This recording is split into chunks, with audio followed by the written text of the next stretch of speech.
My sister handed me her ultrasound at her gender reveal party and asked if her baby was beautiful. I'm a radiologist. That wasn't a baby.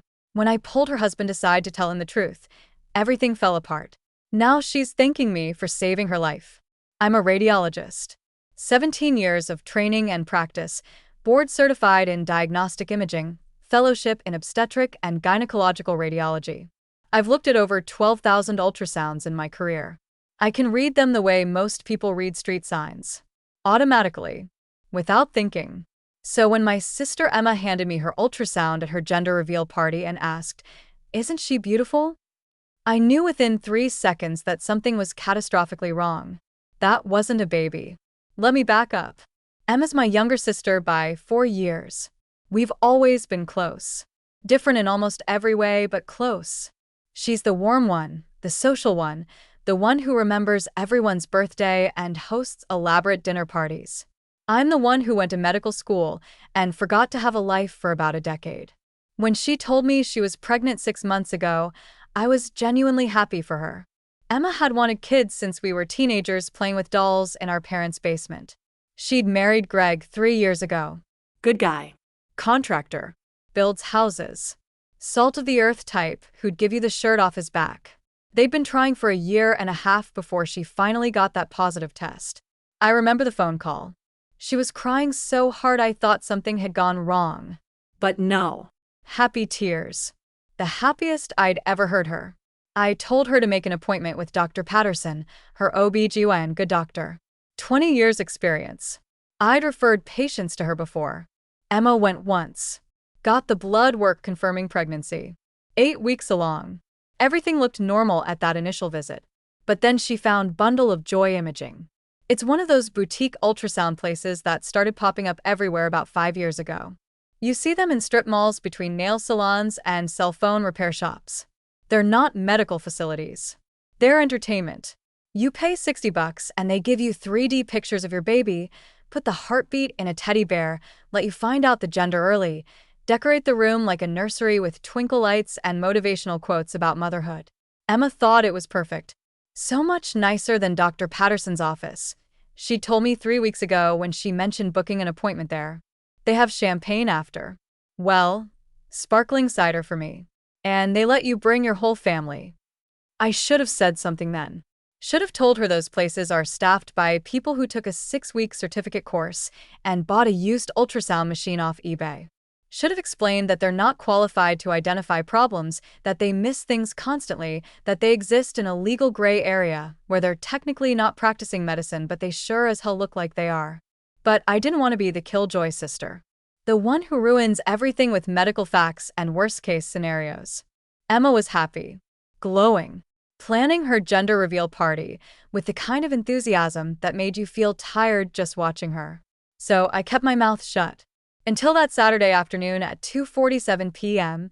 when she handed me a glossy printout and everything changed. The party was in full swing.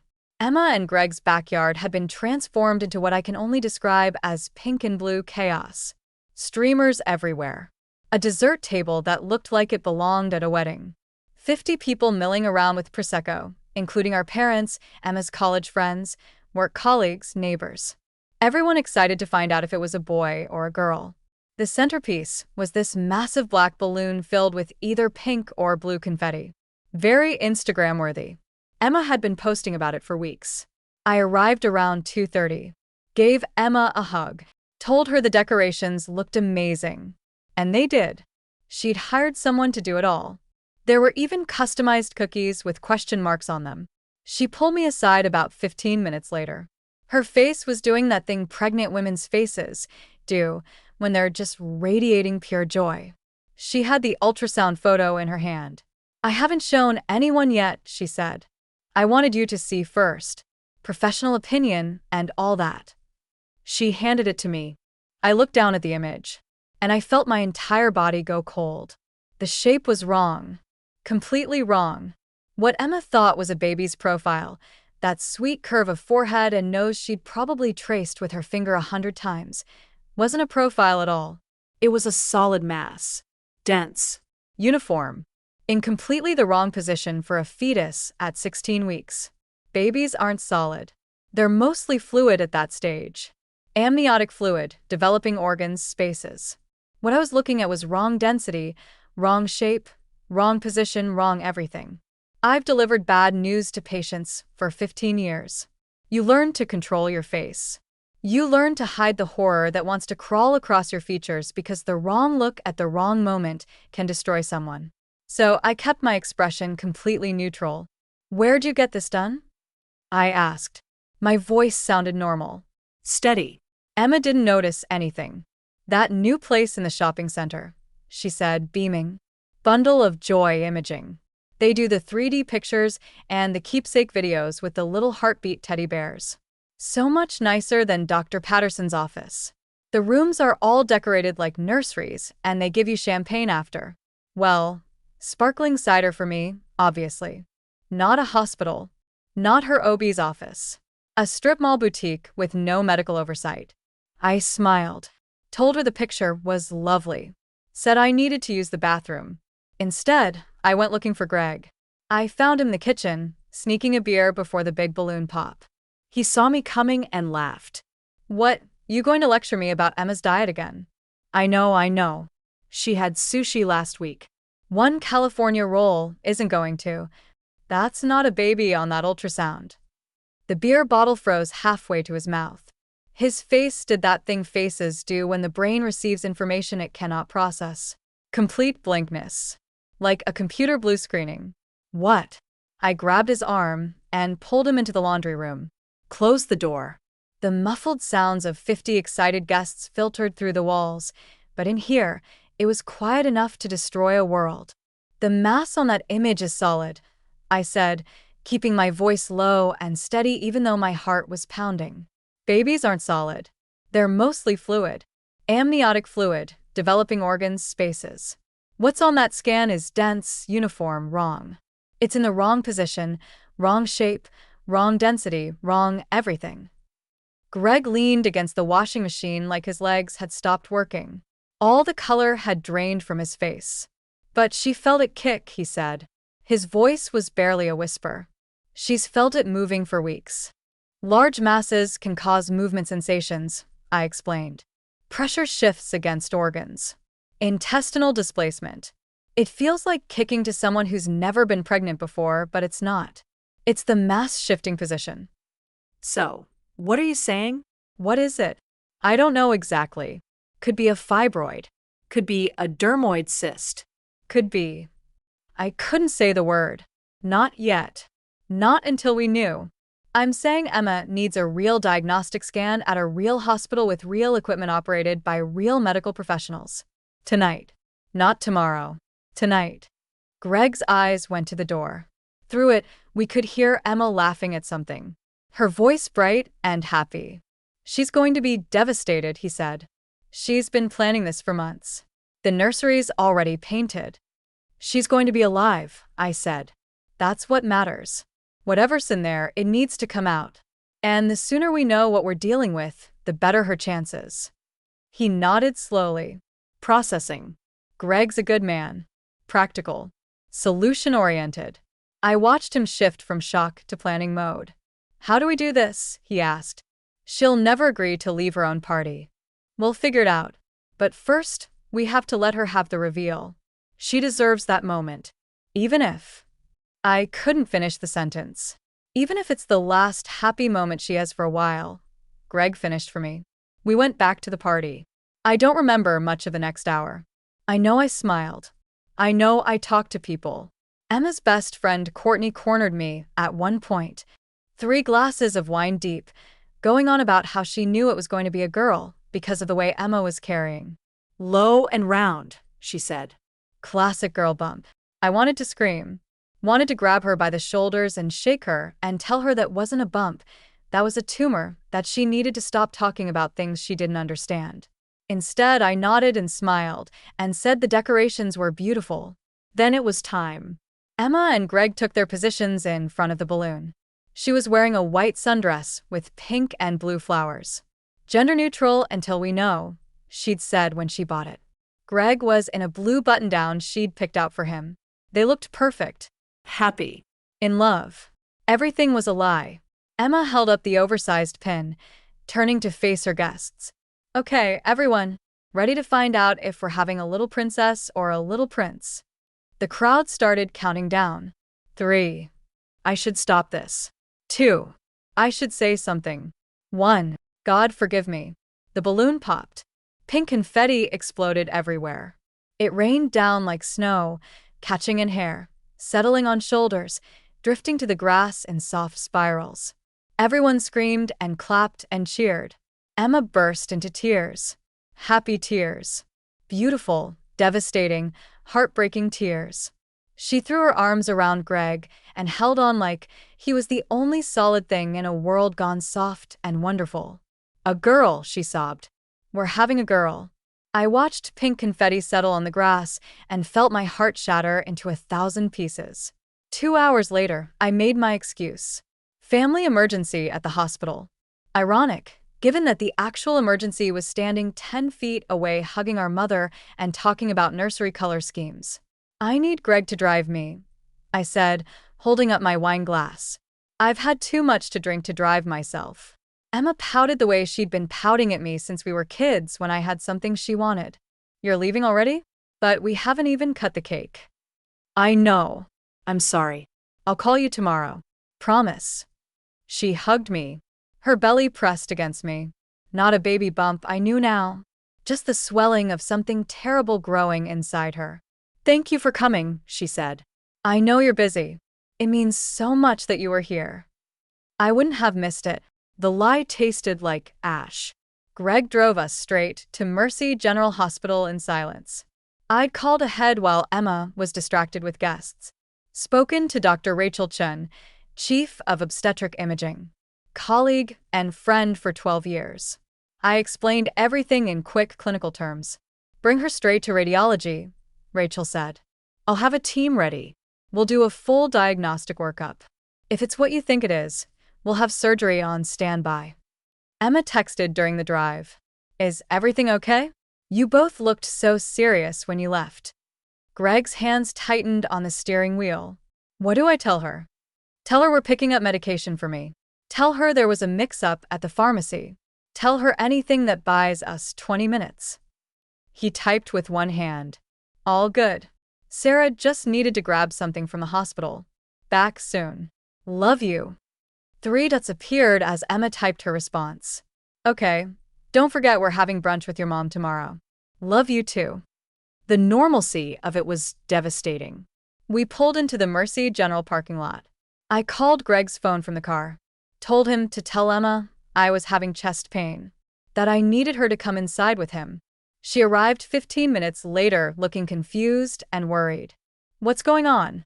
Sarah, are you okay? Greg said you had chest pain. Dr. Chin was waiting in a consultation room. Along with Dr. Marcus Webb, a gynecological oncologist I'd asked her to call. His presence was a precaution. I hoped we wouldn't need him. Emma's confusion shifted to fear when she saw the assembled medical professionals. What is this? Why are there doctors here? Emma, I said, taking her hands. They were cold, trembling. Something's wrong. I need you to trust me. I need you to let them do an ultrasound. A real ultrasound with proper equipment. But I already had. The place you went to isn't a medical facility. They're not licensed. They don't have real training. And the image they gave you, it's not what you think it is. Her face crumpled. What do you mean? I mean there might not be a baby, I mean there might be something else. And we need to know for sure right now so we can help you. Greg was crying silently. Tears running down his face while he stood behind his wife, hands on her shoulders. Emma looked at me, at the doctors, at her husband, back at me. You think I'm not pregnant? I think you need to find out for certain. With real equipment. Please. She let them take her back. Dr. Chin performed the scan personally. 30 years of experience, guiding the transducer across Emma's abdomen while I watched from the doorway. The image appeared on the screen. I watched Dr. Chen's face change. Watched the careful neutrality slip for just a moment before she caught it. Watched her excuse herself to bring in Dr. Webb. The mass was the size of a cantaloupe. Solid. Dense. Unmistakable. growing from her left ovary like a dark planet. Not a baby. Never was a baby. Emma was staring at the screen, searching for something she recognized. "Where's the heartbeat?" she asked. Her voice was small, frightened. "Why can't I hear the heartbeat? When I went to Bundle of Joy, they let me hear the heartbeat. It was 142 beats per minute." Dr. Webb stepped forward. His voice was gentle in the way of someone who delivered this news 1,000 times. "Emma, there is no heartbeat. What they played for you was probably a recording, or possibly the sound of blood flow through a large vascular mass. You're not pregnant. You have a large ovarian tumor that needs to be removed as soon as possible." Emma's hand went to her belly, to the bump she'd been talking to for months, reading stories to, playing music for. "But I felt her move," she whispered. "I felt her kick." "That was the tumor pressing against your internal organs," Dr. Webb explained. "As it grew, it displaced your intestines, your bladder. The shifting created sensations that felt like fetal movement." "I'm so sorry." She looked at me, then at Greg, then back at the screen where her baby should have been but wasn't. "You knew," she whispered. "At the party. When you looked at the picture. You knew." I nodded, tears burning my eyes. "I suspected. I wasn't certain until now." "Why didn't you say something? Why did you let me have the reveal? Let everyone celebrate?" "Because you deserved those last few hours of happiness. And because I needed to be sure. I couldn't destroy your world based on a hunch. I needed to know." Emma grabbed my hand, squeezed so hard I thought she'd break my fingers. "It's not fair," she sobbed. "It's not fair. I did everything right. I took the prenatal vitamins. I stopped drinking coffee. I painted the nursery yellow because that place said yellow was good for brain development. I did everything right, and there's no baby. There was never a baby." I held her while she cried. Greg held us both. Surgery was scheduled for the next morning. They removed a tumor the size of a small honeydew melon from my sister's abdomen at 7:34 a.m. on Sunday morning. Dr. Sarah Martinez, surgical oncologist, 18 years of experience, performed the operation while Greg and I sat in the waiting room and tried not to fall apart. The pathology results came back Tuesday. Benign. A mature cystic teratoma, Commonly called a dermoid cyst. containing tissue including hair, teeth, and sebaceous material. Grotesque, but not cancerous. Not life-threatening now that it was out. Emma would make a full recovery. Her ovary was saved. Her fertility was preserved. But something else was gone forever. And no surgery could bring it back. The first week was the hardest. Emma wouldn't eat, wouldn't talk, wouldn't leave her bed except to use the bathroom. Her therapist, Dr. Amanda Foster, came to the house 3 times that week. "This is grief," Dr. Foster explained to me in the kitchen while Emma slept upstairs. "Real, profound grief. She's mourning a child who never existed, but was completely real to her. The baby had a name, a nursery, a future. All of that is gone now. Will she be okay? Eventually. With support. With time. With proper care. But this kind of loss is complicated because there's no body to bury. No funeral to have. The world doesn't acknowledge grief for pregnancies that weren't pregnancies. She'll need people to validate what she's feeling." I stayed with them for 2 weeks, sleeping on the guest room bed, making meals Emma barely touched, fielding phone calls from confused family members who'd been at the gender reveal and didn't understand what had happened. "But she was pregnant," my mother kept saying. "We saw the ultrasound. We heard the heartbeat." "You heard what they wanted you to hear, Mom. It wasn't real." How is that possible? How can a place just lie like that? That question haunted me. How could a place lie like that? 3 weeks after Emma's surgery, I decided to find out. I started with research. Bundle of Joy Imaging had been operating for 18 months out of that strip mall space. Their website was glossy and professional. 4D 5D Baby Imaging. Gender reveals starting at $59. Hear your baby's heartbeat and take it home in a teddy bear. No mention of medical credentials anywhere. No doctors listed. No liability information. Just stock photos of smiling pregnant women and promises of memories that last a lifetime. I called the Arizona State Board of Medical Examiners. Spoke with a compliance officer named James Harrison. "We know about these places," he said when I explained the situation. "They pop up constantly. They call themselves entertainment imaging or keepsake ultrasound, which technically doesn't require medical licensing. But when they start providing information about fetal health, gender, positioning, that crosses into medical diagnosis, which they're absolutely not allowed to do. Can you shut them down? We need documented complaints, evidence that they're making medical claims, testimony from people who were harmed." I could provide all of that, but I wanted more than just one complaint. I wanted to know how many other families Bundle of Joy had deceived. Social media made it easy. I found their Facebook page. 4.8 stars. Hundreds of glowing reviews. But buried among the praise were other comments. Questions. Concerns.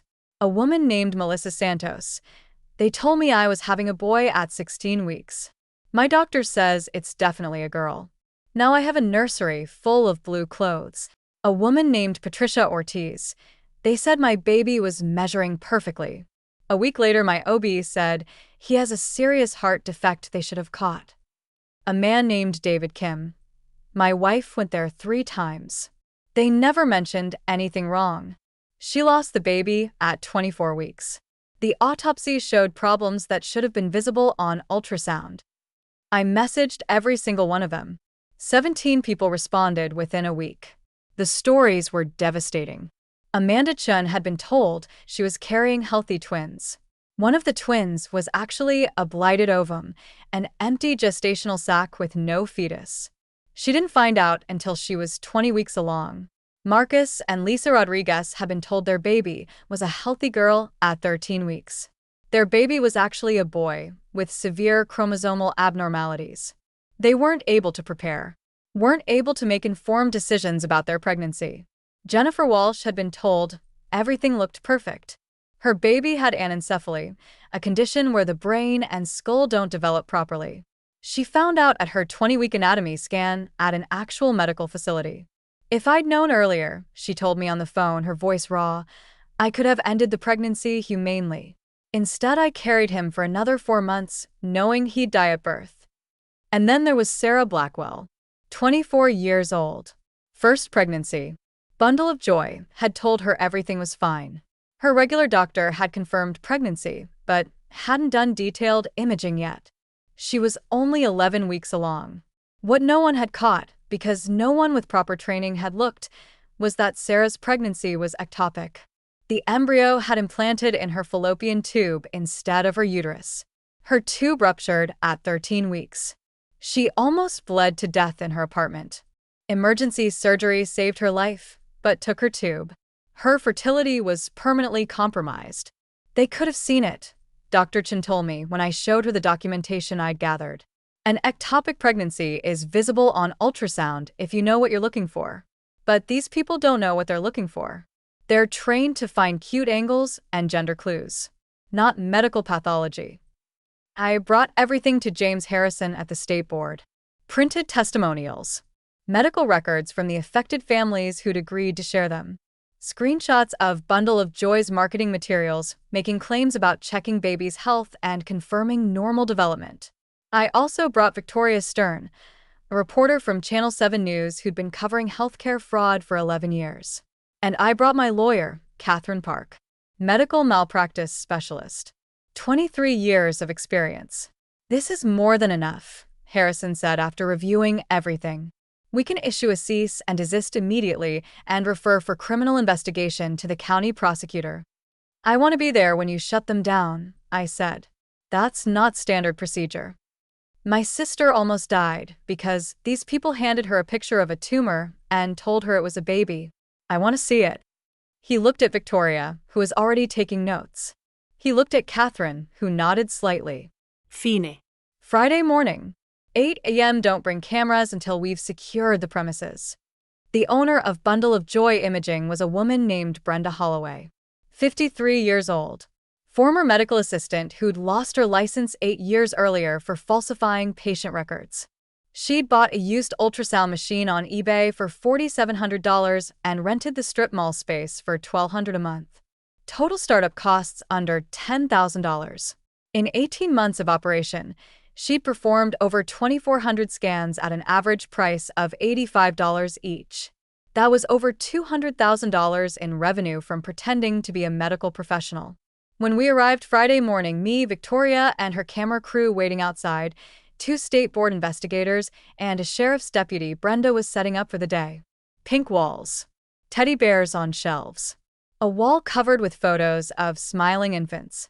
"Can I help you?" she asked. Her smile faltered as she took in the badges and official paperwork. James Harrison stepped forward. "Brenda Holloway, I'm serving you with a cease and desist order from the Arizona State Board of Medical Examiners. You're also being served with a criminal summons from the Maricopa County Prosecutor's Office. This facility is being shut down immediately pending investigation." Her face went pale. "This is just entertainment. I'm not practicing medicine. I never claimed." "You told my sister she was having a healthy baby girl," I interrupted. "You played her a recording of a heartbeat and charged her $40 for a picture of a tumor. A tumor that could have killed her if she hadn't happened to have a radiologist in the family." Brenda's eyes darted between us. "I don't know what you're talking about. I never." "We have 17 families willing to testify," Catherine said, stepping forward with a folder of documents. 4 of them have medical records showing conditions your scans should have caught, but didn't. 2 have evidence of direct harm resulting from your misdiagnosis. And 1 has a recorded conversation where you specifically told her that her baby's development was perfect when she was actually experiencing an ectopic pregnancy. The recorded conversation had been provided by Sarah Blackwell. Arizona was a one-party consent state for recordings. It was admissible. "I want an attorney," Brenda said. "I'm not saying anything else without an attorney." "That's your right," Harrison said. "But this facility is closed effective immediately. Any attempt to continue operating will result in additional criminal charges." Victoria and her crew came in after the premises were secured. They filmed everything. The wall of babies, the teddy bears, the medical-looking equipment that had been used by someone with no medical training. They interviewed me on camera. "What do you want people to know about places like this?" Victoria asked. "I want them to know that ultrasound isn't entertainment," I said. "It's medicine. And when unqualified people pretend to practice medicine, people get hurt. My sister was lucky. I caught the problem early enough to save her life. Other families weren't so lucky." The news story aired the following Friday at 6 p.m. A Valley Imaging Center promised expectant mothers pictures of their babies. But a local doctor says what they delivered was something far more dangerous. Victoria had done incredible work. She'd interviewed 4 of the affected families on camera. She'd gotten statements from the state medical board. She'd even tracked down former employees of Bundle of Joy who confirmed that Brenda had no medical training and sometimes just made things up when she couldn't identify what she was seeing on the screen. The story went viral, regionally then nationally. Other journalists started digging into similar facilities in other states. An investigative team from the Wall Street Journal published a feature 3 weeks later about the keepsake ultrasound industry and its complete lack of regulation. By the time Brenda Holloway went to trial, she was facing 14 counts of practicing medicine without a license, 3 counts of fraud, and 1 count of reckless endangerment. The prosecutor delivered the closing argument. The defendant didn't sell entertainment. She sold lies. She took money from hopeful families and told them what they wanted to hear without any ability to identify the problems hiding in those images. And when those problems emerged as tumors, as ectopic pregnancies, as fatal abnormalities, she faced no consequences. Until now. The jury deliberated for 4 hours and returned guilty verdicts on all charges. Brenda Holloway was sentenced to 4 years in state prison, plus restitution to affected families, plus permanent prohibition from operating any health-related business. Emma testified at the trial. "I sat in the gallery and watched my sister stand before the court and describe what it felt like to believe you were carrying a child, to plan for that child, to love that child, and then to learn it had never existed. I had names picked out," she said. Her voice was steady despite the tears on her cheeks. I had a nursery painted. I had conversations with my belly at night before I went asleep. I told that baby everything I was hoping for her, everything I wanted to give her. And then I found out she was never real, that I'd been grieving nothing, that I'd been loving nothing. She looked directly at Brenda. You took $40 from me and gave me a fantasy. And when that fantasy fell apart, I had to rebuild my entire understanding of reality. I had to grieve a daughter who never existed while recovering from surgery to remove what was actually inside me. I had to watch my husband cry for a baby that was never going to be born, all because you wanted to make money pretending to be something you're not. The courtroom was silent. The worst part, Emma continued, is that I blamed myself at first. I thought I should have known. I thought a real mother would have sensed that something was wrong. It took months of therapy to understand that I wasn't the one who failed. You were. You failed me, and you failed every family in this room. After her testimony, Emma walked past Brenda without looking at her, but she stopped at my seat in the gallery. Thank you, she whispered, for seeing what I couldn't see, for saving my life. That's what sisters are for. 6 months after the trial, I got an invitation to Emma and Greg's house. Another party. Another backyard full of people. But this time, the decorations were different. No pink or blue streamers. No gender reveal balloon. Just yellow and white flowers. Friends and family. And a table with a small cake that said, "Welcome home." Emma met me at the door. She looked healthier than I'd seen her in a year. Color in her cheeks. Light in her eyes. "We have news," she said, pulling me inside. In the living room, Greg was holding a tiny bundle wrapped in a yellow blanket. The bundle was making small sounds. The way newborns do when they're deciding whether the world is worth engaging with. This is Sophie, Emma said. Her voice was breaking. She's 3 weeks old. We finalized the adoption yesterday. I looked at the baby, at Emma's face, glowing with real joy this time. At Greg, crying again. Happy tears now. Genuine ones. You didn't tell me you were adopting. We wanted to wait until it was official. After everything that happened, we couldn't handle any more uncertainty. Emma took Sophie from Greg, cradled her against her chest. Dr. Foster said we might have trouble bonding because of the trauma, that I might always feel like something was missing. But when I held her for the first time, I just knew. She's the one. She was always supposed to be ours. I watched my sister hold her daughter. Her real daughter. Not a fantasy. Not a lie. And I felt something I hadn't felt in a long time. Hope. I don't think about Bundle of Joy much anymore. The facility is gone. Brenda Holloway is serving her sentence.